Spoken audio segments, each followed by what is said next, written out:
Si jamais on s'aperçoit qu'on va manifester quelque chose d'un petit peu compliqué ou pas en lien avec l'amour, on aurait cette capacité à réajuster le truc avant de le manifester.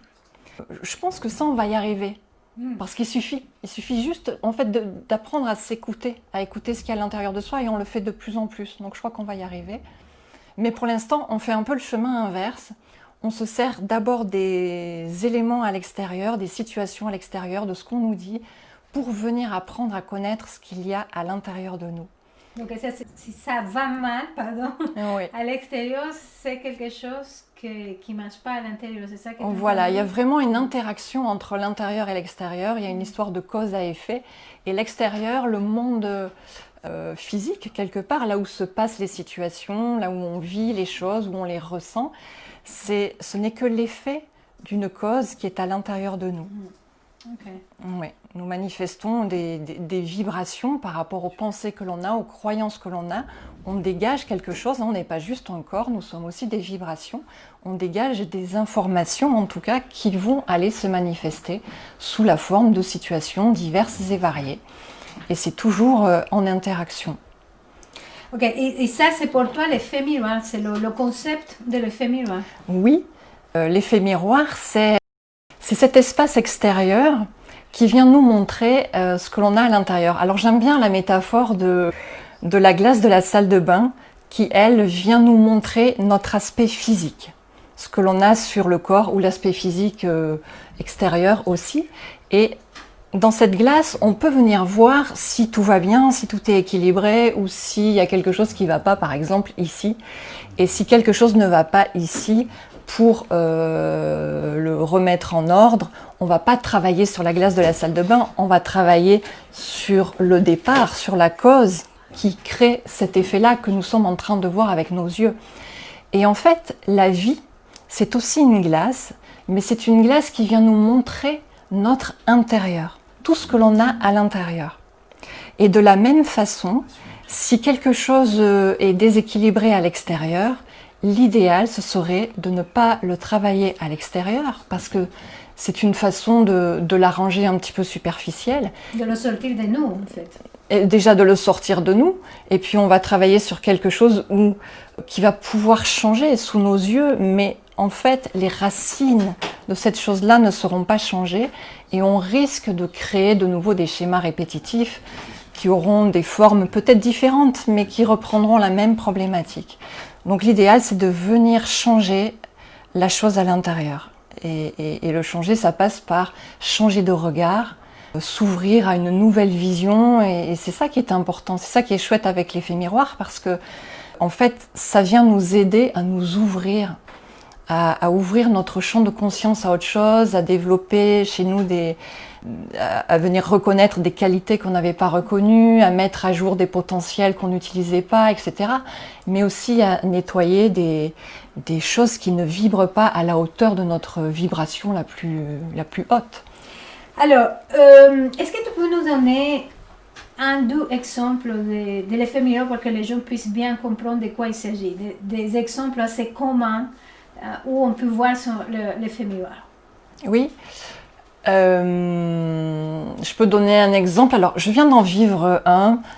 J'étais en lien avec quelqu'un qui m'a proposé sa situation, et j'aime beaucoup cette situation.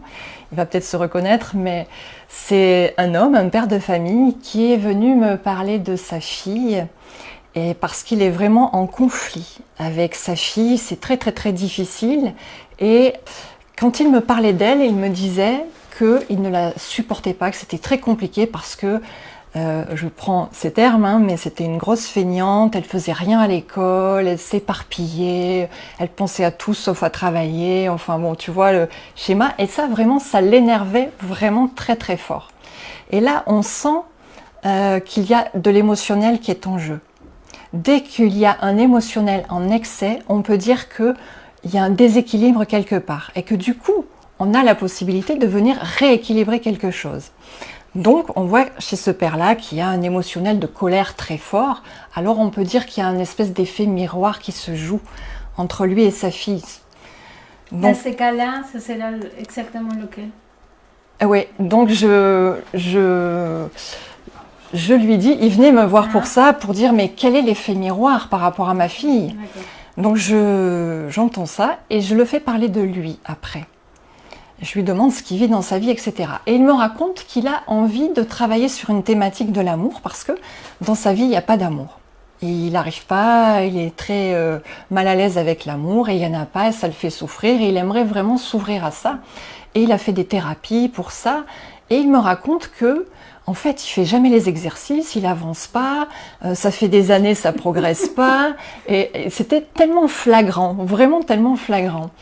Et là, je lui fais remarquer, vous avez vu, combien ce que vous dites sur vous, en fait, c'est ce que vous êtes en train de dire sur votre fille. Mais il avait du mal à le reconnaître sur lui, parce que souvent, on a du mal à reconnaître le moment où on est en train de se faire du mal. C'est très difficile à reconnaître pour les personnes qui débutent un petit peu. Donc, quand on ne veut pas le reconnaître, en fait, eh ben, c'est là où on le reporte sur quelqu'un d'autre. Et lui, il projetait ça sur sa fille.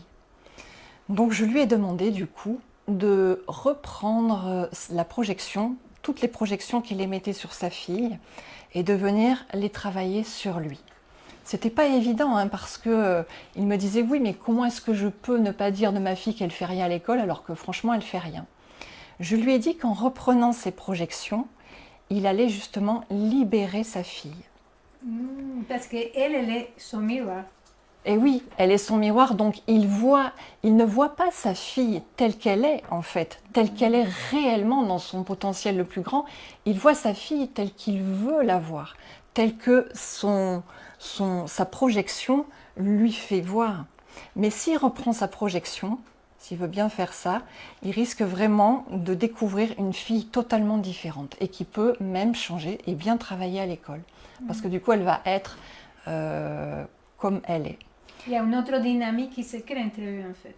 Exactement, exactement. Après, l'idée, c'est que quand même, lui vienne aussi travailler son émotionnel. Donc là, ça passe par la notion de s'accueillir dans là où on en est, dans ce que l'on est en train de se faire.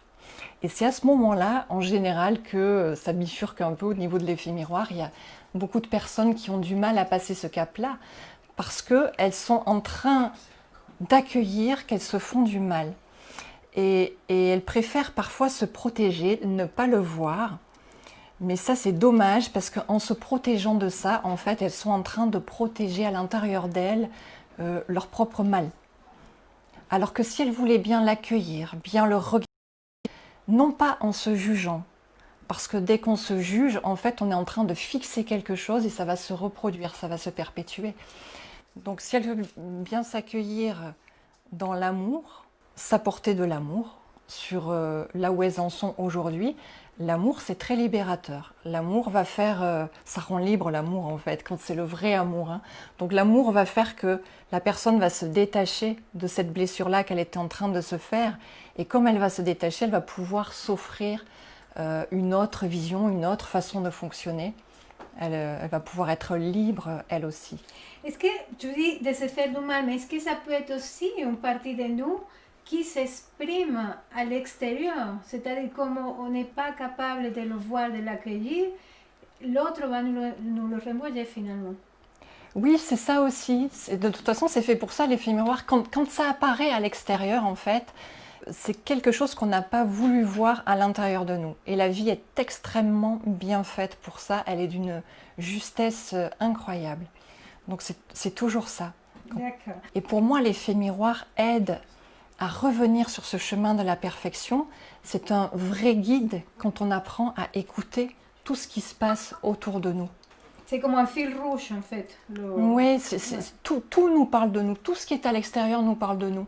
Alors évidemment, là où on va trouver le plus d'opportunités de vivre l'effet miroir, c'est dans les relations. Ça, c'est vraiment très très riche, les relations.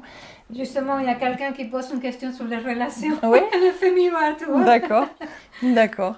Mais il n'y a pas que les relations, hein, vraiment Ouais. tout. Même une plante peut venir nous expliquer qui nous sommes, suivant la façon dont on a de la regarder.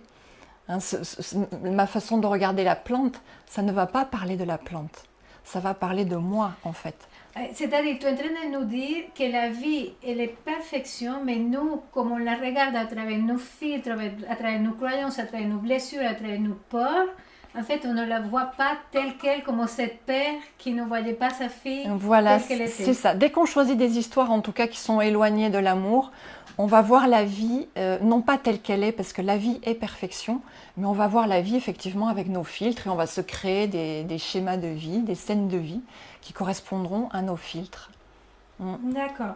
Alors, on va prendre les questions du public. Hein. Il y a Sor qui demande comment s'aimer soi-même pour pouvoir s'attirer son âme sœur compatible.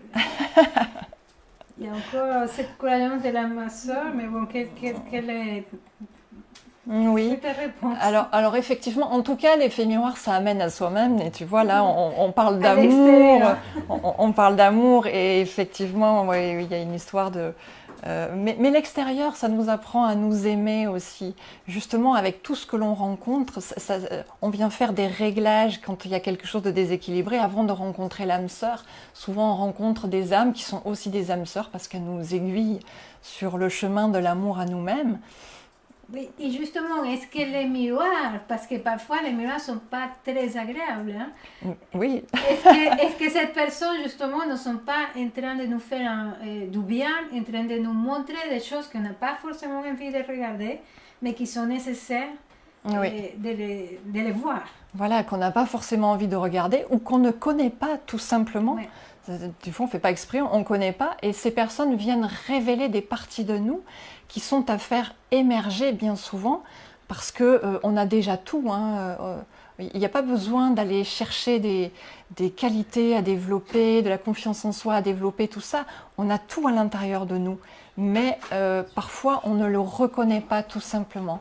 Et quand on ne le reconnaît pas, la vie vient appuyer, elle vient faire toc, toc, toc. Et parfois, ça fait mal.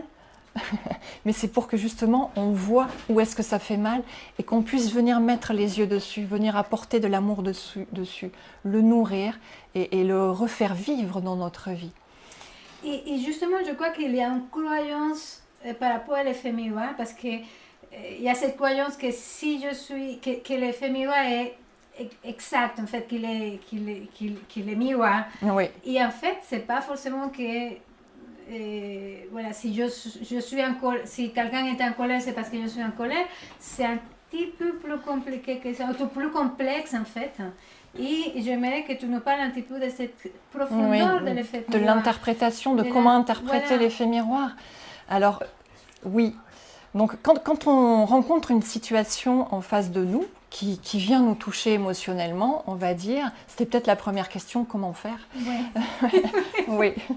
Donc, c'est ça. Quand on rencontre une situation qui vient nous toucher en face de nous, c'est déjà bien d'avoir cette notion que ce qui est à l'extérieur, ce n'est pas une réalité, c'est juste notre projection. Donc à ce moment-là, on a le souhait de venir voir ce qu'il y a à l'intérieur de nous.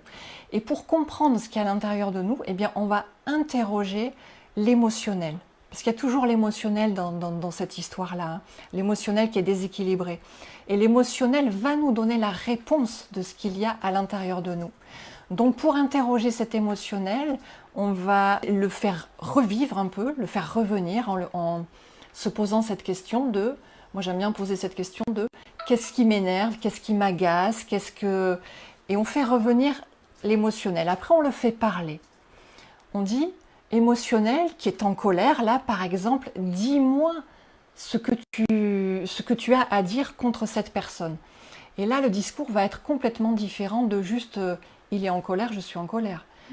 Là, il va y avoir quelque chose qui va sortir de vous, qui va vraiment parler de votre spécificité à vous. Il faut laisser le débit de parole sortir, sachant que dans ce débit de parole, on va plutôt accuser en général l'extérieur, mais ces reproches qu'on fait à l'extérieur, ce ne sont jamais des reproches qu'on fait à l'extérieur, ce sont en fait toujours des reproches que l'on se fait à soi. Ouais, toujours comme le père de famille tout à l'heure, sa colère qu'il mettait sur sa fille, en fait c'était une colère qu'il avait contre lui de ne pas avancer, de ne pas faire ses fameux pas pour s'ouvrir à l'amour.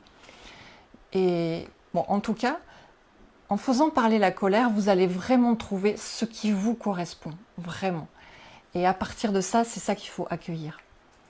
Oui, il y a aussi dans l'effet miroir la notion de responsabilité. Ça, tout de Ouais. suite, parce Et que... ça marche ensemble. Ça marche vraiment ensemble. Et souvent, la responsabilité, c'est confondu avec la culpabilité. Et c'est dommage, parce que quand on choisit la position de culpabilité, en fait, on reste dans la position de victime.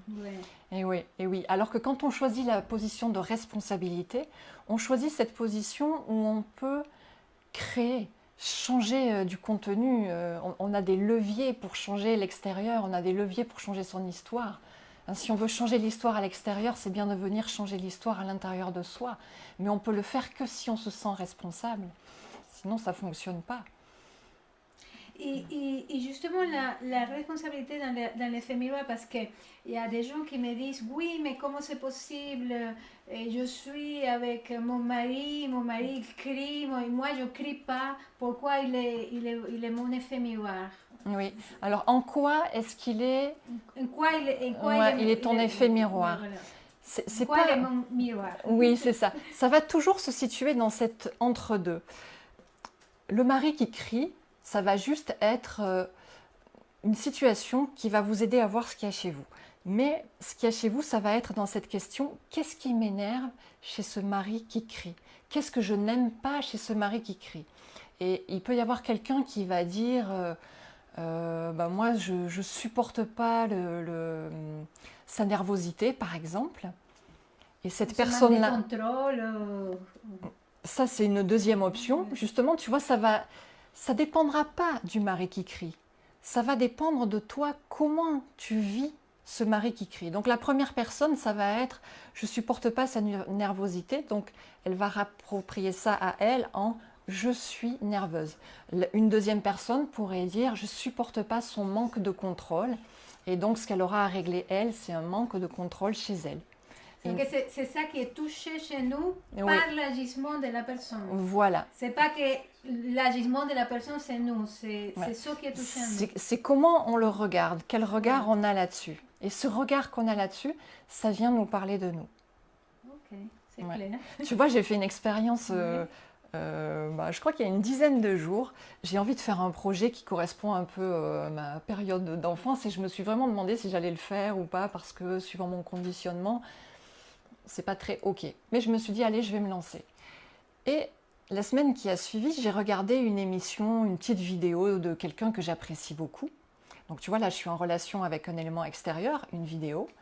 Et pendant que j'écoutais cette vidéo, à un moment donné, j'ai eu une pensée qui a dit « Non, mais toi, tu es complètement dans ta bulle, tu réussiras à rien faire avec ça. » Je parlais du gars qui parlait. Eh bien, en fait, quand j'étais en train de dire ça, et je parlais de lui, mais non, je ne parlais pas de lui, parce que quand on parle de quelqu'un, en fait, on parle toujours de soi, et quand on regarde quelqu'un, en fait, on se regarde toujours soi. J'étais en train de parler de moi. Donc j'ai récupéré ce truc en me disant où est-ce que je suis dans ma bulle à un moment donné et je n'y arriverai pas. Bon, je le positionne sur ce projet-là, mais ce qui est chouette, c'est que j'ai vu ce que j'avais en moi. Tu vois, si j'avais pas fait cet effet miroir, j'aurais pas vu qu'il y avait un petit auto-saboteur chez moi qui risquait de me faire rater mon projet là. Donc maintenant, comme je le connais, eh ben, je peux le transformer. Tu vois, je vais travailler dessus. Je vous rappelle que Géraldine est l'auteur d'un livre extraordinaire, je suis en train de le lire, L'effet miroir chez les éditions Sidney Laurent. Alors, on va prendre encore une question du public et après je te pose ma question. Dis, petit message qui m'envoie mon équipe, comment on fait pour rester centré sur soi, sur l'amour? Je suis convaincue de cette force et je voudrais réussir à faire ça avec mon mari. Oui.